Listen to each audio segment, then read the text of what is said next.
Hello मेरे प्यारे साथियों, कैसे हो? उम्मीद करता हूँ बहुत अच्छे से आप होंगे और आप अपनी तैयारी के अंदर आप लगे हुए होंगे। तो आप सभी को गुड मॉर्निंग और आपके अपने छोटे से चैनल 7-11 स्टडी यूट्यूब पर आप सभी का स्वागत और वेलकम है। आज हम जो चर्चा करने वाले हैं, जैसा कि मैंने एक वीडियो पहले बनाया था आपका लाइब्रेरियन लाइब्रेरियन ग्रेड सेकंड और सहायक आचार्य वाला, उसी में जो आपके हिस्ट्री और आर्ट एंड कल्चर के जो सवाल पूछे गए थे उन सवालों को अपन अच्छे से हल करने वाले हैं। तो बेहतरीन सवाल इसमें हिस्ट्री से पूछे गए थे, उन्हीं सवालों को अपन अच्छे से एक एक सवाल को अच्छे से देखेंगे।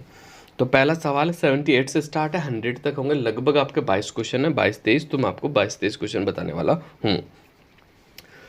अलाउद्दीन खिलजी की सेना द्वारा रणथंभौर के किले की घेराबंदी के समय कौन सा सेनापति राव हमीर देव के सैनिकों द्वारा मारा गया था? तो इसका जो आपका राइट आंसर हो जाएगा ऑप्शन नंबर 4, नुसरत खां मारा गया था। कौन मारा गया था भाई? नुसरत खां। देखो, ये तो अलाउद्दीन खिलजी का जो सेनापति था नुसरत खां मारा गया था, और राव हमीर देव का भी एक सेनापति मारा गया था। वो कौन था? तो बिल्कुल आपको याद रखना है, भीम सिंह मारा गया था। कौन मारा गया था? भीम सिंह। ये सवाल भी एग्जाम में आया हुआ, दोनों सवाल बने हुए, दोनों सवाल आपको याद रखना है, ठीक है। और जब 1292 की बात है, जब जलालुद्दीन खिलजी ने आक्रमण किया था, तो उस समय गुरदास सैनी मारा गया था। कौन मारा गया था उस समय? गुरदास सैनी, ठीक है। ये भी आपको याद रखना है। और राजस्थान का जो प्रथम शाखा हुआ था वो भी आपके रणथंभौर के अंदर ही हुआ था, 1301 में हुआ था। बिल्कुल आपको याद रखना है। उस समय शासक आपके हमीरदेव चौहान थे रणथंभौर के, और आक्रमणकारी जो थे अलाउद्दीन खिलजी थे। और यहाँ पर पहला जल जोहर भी आपका हुआ, जो कि इनकी पुत्री देवल दे द्वारा किया गया था, ठीक है।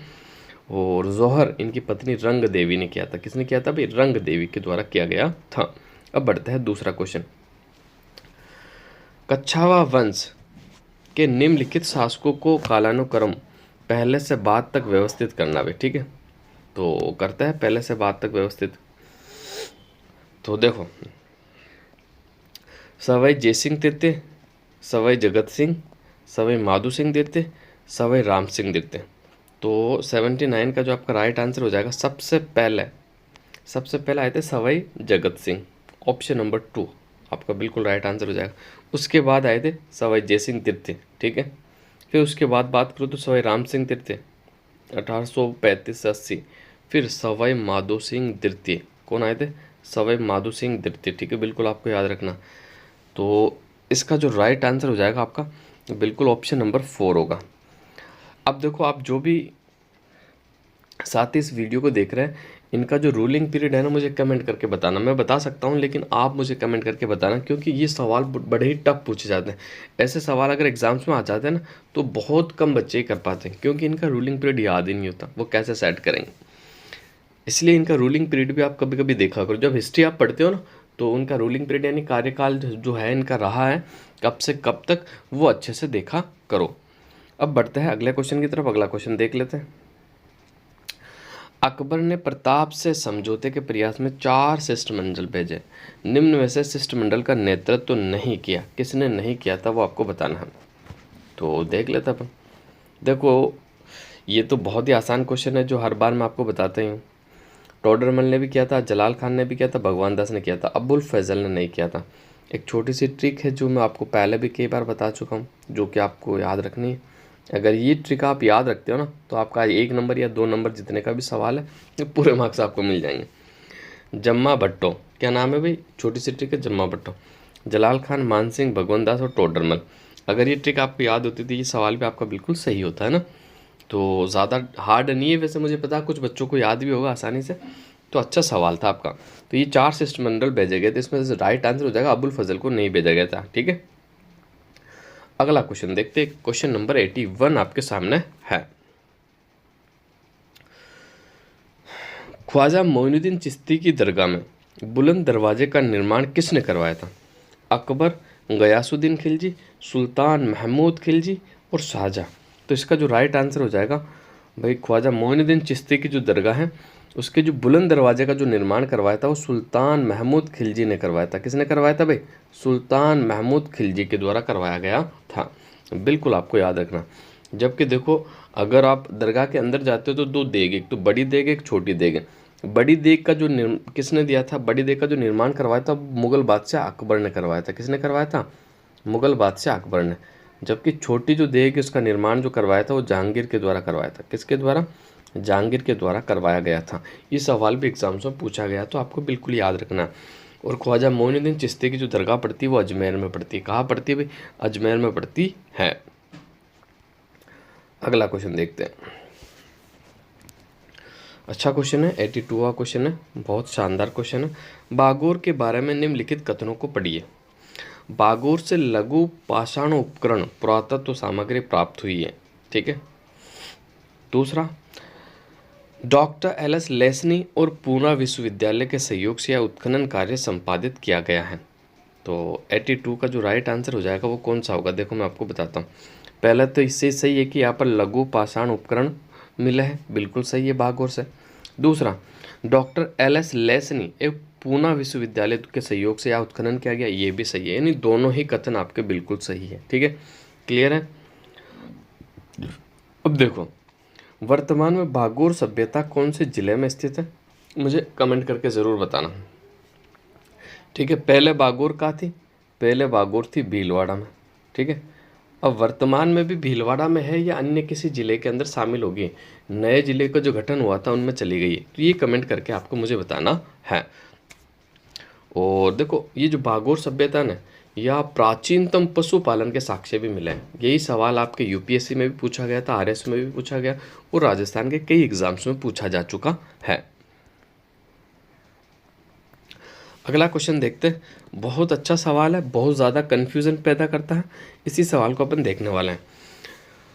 एक तरफ रचना है, एक तरफ रचनाकार है। पापूजीरा छंद, पापूजीरा गीत, पापूजीरा सोरठा, पापू प्रकाश। ठीक है, अब देखो इसमें से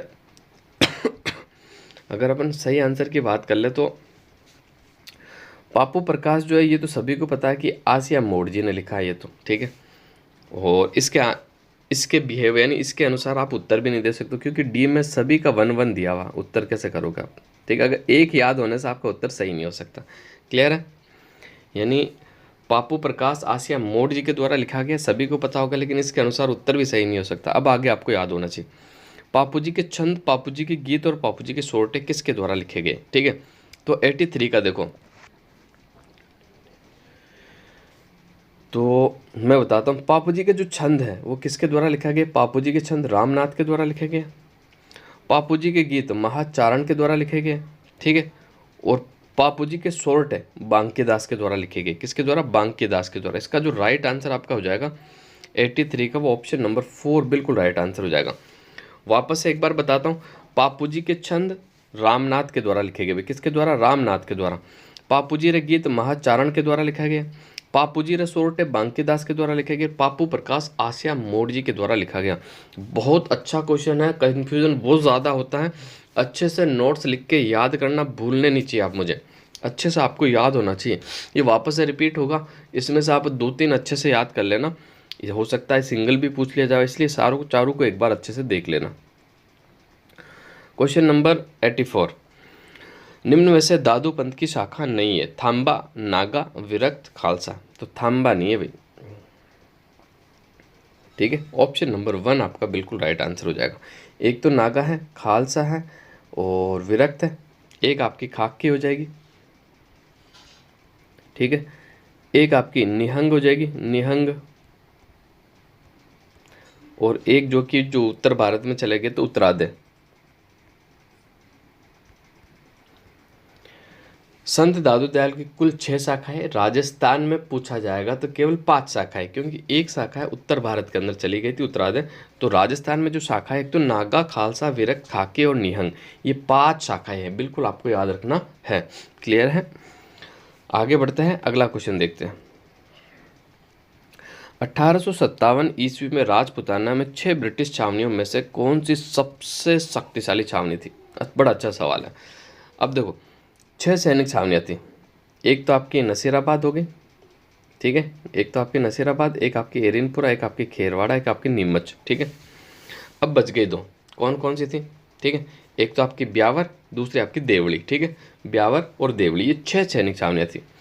इसमें जो सबसे शक्तिशाली सैनिक छावनी थी ना, वो थी नसीराबाद। कौन सी थी? नसीराबाद। सबसे पावरफुल सैनिक छावनी है नसीराबाद। और 1857 का जो राजस्थान में जो शुरू हुआ था ना वो भी नसीराबाद से ही हुआ था।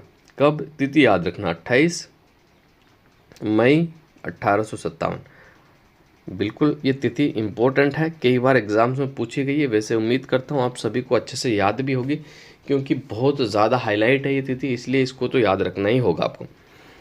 ठीक है। इसके अलावा दो ऐसी छावनियाँ थी जिसने 1857 के विद्रोह में भाग नहीं लिया था। कौन कौन सी सैनिक छावनियाँ थी आप मुझे कमेंट करके बताओगे। इसके अलावा मैं 1857 की क्रांति की बात कर लूँ तो देखो 1857 की क्रांति के दौरान जो पीए थे ना जिन रियासतों की, उनकी बात कर लेता हूँ। जयपुर का जो पीए था आपका कौन था? जयपुर का आपका पीए था मेजर ईडन। कौन था? Major Eden. उदयपुर का जो आपका पीए था, यानी मेवाड़ रियासत वाला उदयपुर का जो पीए था वो शावर्स था। कौन था भाई? शावर्स। क्लियर है। और मैं बात कर लेता हूँ इसके अलावा, देखो कोटा का जो कौन था? कोटा का जो पीए था, वो कोटा का जो पीए था आपका था मॉक मोशन। कौन था? Mock motion. ठीक है। भरतपुर का जो आपका था वो कौन था? निक्सन। भरतपुर का कौन था? निक्सन। अब बचा मारवाड़। तो मारवाड़ का जो कौन था मुझे कमेंट करके ज़रूर बताना आप। मारवाड़ यानी जोधपुर का जो पीए था वो कौन था?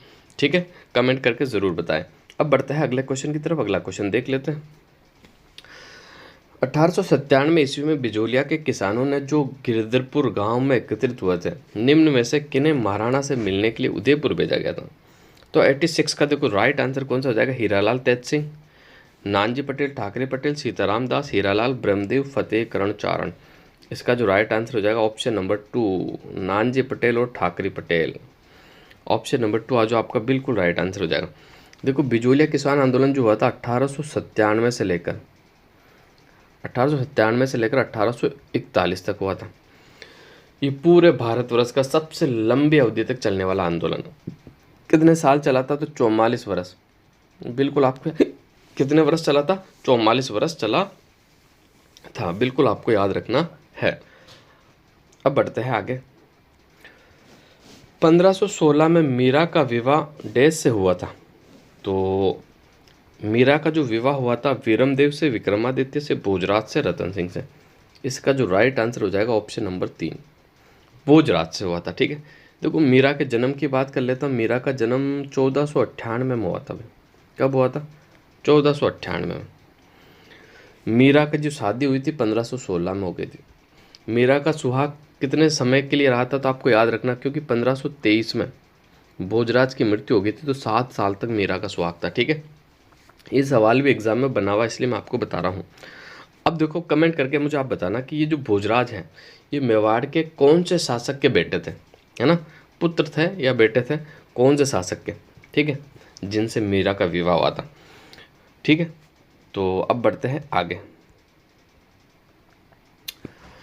डैश एक लोहे और चमड़े से बना वाद्य है जो मंदिरों में प्रार्थना के समय, त्योहारों और धार्मिक उत्सवों के समय बजाया जाता है। तो देख लेते हैं 88 का जो आपका राइट आंसर होने वाला कौन सा होगा? सारंगी, तबला, सितार, नौबत। तो लोहे और चमड़े से बना जो वाद्य यंत्र है वो है आपका नौबत। ठीक है। मंदिरों में प्रार्थना के समय भी बजाया जाता है, त्योहारों और धार्मिक उत्सवों के समय भी बजाया जाता है। तो ऑप्शन नंबर 4 जो है आपका बिल्कुल राइट आंसर हो जाएगा। क्लियर है। अब बढ़ते हैं आगे।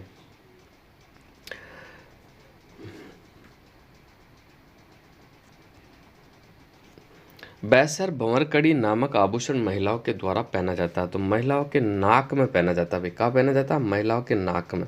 बैसरी और भंवरकड़ी कहाँ पहना जाता है? ये जो पहना जाता है आपके महिलाओं के नाक के अंदर पहना जाता है। और बैसरी आभूषण तो आपको पता है कि जो किशनगढ़ शैली है उसमें भी आपका फेमस है, तो वो भी आपको याद रखना है। ठीक है। अब बढ़ते हैं अगले क्वेश्चन की तरफ। अगला क्वेश्चन देखते हैं। कौन से शहर में गोल्डन ट्रायंगल के अंतर्गत आते हैं? तो 90 की मैं बात करूँ तो दिल्ली, आगरा और जयपुर। स्वर्णिम चतुर्भुज गोल्डन ट्रायंगल जो बनता है, तो दिल्ली, आगरा और जयपुर। दिल्ली, आगरा और जयपुर। ठीक है, बिल्कुल आपको याद रखना। गोल्डन ट्रायंगल यानी गोल्डन स्वर्णिम त्रिभुज जो बनता है आपका वो बनता है दिल्ली, आगरा और जयपुर के मध्य। चित्रकार निहाल चंद डैश से संबंधित है? तो अभी इसको तो सभी जानते हैं भाई। इसका जो संबंध है निहाल चंद का वो किशनगढ़ शैली से, ठीक है। बनी ठनी इन्होंने बनाई थी मोर ध्वज निहाल चंद द्वारा, ठीक है। किशनगढ़ की फेमस है, बिल्कुल आपको याद रखना। किशनगढ़ शैली को प्रकाश में लाने का जो श्रेय जाता है वो डॉक्टर एरिक डिक्सन और फैयाज अली को जाता है, ठीक है। बिल्कुल आपको याद रखना है, ये क्वेश्चन एग्जाम में कई बार बन चुका है। दादू पंथ के अधिकांश साहित्य किस बोली में लिपिबद्ध हैं? तो आपको तो पता ही है कि इनका संबंध जयपुर ढूंढाड़ से रहा था, तो लैंग्वेज भी कौन सी यूज़ करेंगे? ढूंढाड़ी। दादू पंथ का जो अधिकांश साहित्य है वो ढूंढाड़ी लैंग्वेज में लिखा गया, ठीक है। तो बिल्कुल आपको याद रखना है। 1933 ईस्वी में कलकत्ता में आयोजित अखिल भारतीय मारवाड़ी महिला सम्मेलन की अध्यक्षता किसने करी थी? तो 93 की मैं बात कर लूँ तो जानकी देवी बजाज ने करी थी भाई। किसने करी थी? जानकी देवी बजाज। ऑप्शन नंबर 2 जो है आपका बिल्कुल राइट आंसर हो जाएगा भाई। बड़ा अच्छा सवाल है, याद रखना आप इसको, वापस से बनेगा ये। मारवाड़ क्षेत्र का लोकप्रिय त्यौहार गुड़ला मनाया जाता है। तो 94 की अगर मैं बात कर लेता हूँ तो इसका जो राइट आंसर हो जाएगा ये चैत्र मास में मनाया जाता है। चैत्र मास का तो एक ही ऑप्शन है भाई साहब, चैत्र कृष्ण अष्टमी से लेकर चैत्र शुक्ल तृतीया तक मनाया जाता है। चैत्र कृष्ण अष्टमी से लेकर चैत्र शुक्ल तृतीया। देखो ये जो सवाल है सबसे पहले 2015 पटवारी वाला जो एग्ज़ाम हुआ था ना आपका, वहाँ से पूछा गया था, तो आज तक पूछा जा रहा है। इसलिए गुड़ला वाला त्यौहार बहुत ही इंपॉर्टेंट है, बार बार एग्जाम्स में आता है। तिथि अच्छे से याद कर लेना, वापस से बता रहा हूँ 100% वापस रिपीट होगा। चैत्र कृष्ण अष्टमी से लेकर चैत्र शुक्ल तृतीया तक, ठीक है। अगला क्वेश्चन देखते हैं। लिविंगस्टन सर्वे ऑफ इंडिया किसके द्वारा 1912 ईस्वी में लिखा गया था? तो ये बहुत आसान सवाल है, इतना हार्ड नहीं है, वैसे आप सभी को बताइए किसके द्वारा लिखा गया? George Abraham Grierson. George Abraham Grierson के द्वारा लिखा गया। ऑप्शन नंबर 4 जो है आपका बिल्कुल राइट आंसर हो जाएगा। राजस्थानी भाषा में मुड़िया लिपि को और किस नाम से जाना जाता है? तो ब्रज, देवनागरी, मारवाड़ी और महाजनी। तो 96 का जो राइट आंसर हो जाएगा, मुड़िया लिपि को महाजनी के नाम से भी जाना जाता है। ऑप्शन नंबर 3 जो है आपका बिल्कुल राइट आंसर हो जाएगा। 97 वहाँ क्वेश्चन, अच्छा क्वेश्चन है। निम्नलिखित कथनों पर विचार कीजिए और सही उत्तर का चयन नीचे दी गई कूट से कीजिए। कुंभलगढ़ भोराट के पठार का सर्वोच्च बिंदु है। रघुनाथगढ़ उत्तरी अरावली का सर्वोच्च शिखर है। उड़िया पठार माउंट आबू के निकट स्थित है। तो 97 का जो राइट आंसर हो जाएगा बिल्कुल बी और सी राइट आंसर होगा केवल। एक तो रघुनाथगढ़ उत्तरी अरावली की सबसे ऊंची चोटी है, बिल्कुल सभी को पता है। उड़िया का पठार माउंट आबू के बिल्कुल पास में, बिल्कुल सही है, लेकिन पहला कथन गलत है। अब इसका क्या कारण है कि ये गलत है? कुंभलगढ़ जो है ना भोरट के पठार का सबसे ऊंचा नहीं, ठीक है। जरगा जो चोटी है ना वो भोरट के पठार का सबसे ऊंचा शिखर है, ठीक है। आपको याद रखना है जरगा। और जरगा की जो ऊंचाई है मैंने आपको बताई थी 1431 मीटर है, और कुंभलगढ़ तो आपका 1224 मीटर ही ऊंचा है। तो देख लो अब दोनों में सबसे ऊंचा कौन सा हो गया? जरगा हो गया ना, इसीलिए ये आपका गलत हो गया ए वाला, ठीक है। तो इसका जो राइट आंसर है बी और सी आपका बिल्कुल राइट आंसर हो जाएगा। अब देखो ये सवाल बड़ा अच्छा सवाल है, 98वां सवाल बहुत अच्छा सवाल है। किस भू आकृतिक प्रदेश में नरसिंहपुर पहाड़ और हिंगलाज का मंगरा स्थित है? तो हिंगलाज का मंगरा और नरसिंह पहाड़ जो पड़ता है ये लूनी बेसिन में पड़ता है भाई। कौन से बेसिन में पड़ता है? लूनी बेसिन में पड़ता है। अब मुझे आप कमेंट करके बताना कि ये कौन से ज़िले में पड़ता है। नरसिंहपुर पहाड़ और हिंगलाज का जो मगरा है जो कौन से ज़िले के अंदर पड़ता है, कमेंट करके ज़रूर बताना।